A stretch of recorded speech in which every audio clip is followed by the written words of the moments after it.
కారపు మెతుకుల సద్దన్నము కర్రునాగలితోని దోస్తానము ఊరి గుడిసే ఇంటి స్థావరము ఓపిక గల్లది నీ జన్మము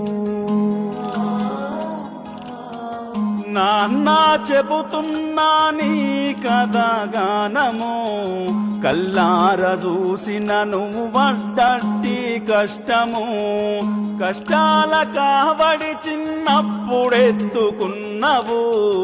కన్నీటి నీళ్ళలో ఇప్పటికి ఆడుతున్నవు నీ రుణం ఎలా తీర్చుకుందుమే నాన్న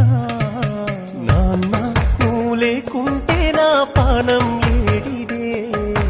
నాన్న నువ్వుంటే నా కడుపెప్పుడు మాడదే నాన్న నీ ఎదల మీద ఆడుకున్ననే నాన్న నీకేమన్నైతే నేను ఉండనే నాన్న చెబుతూ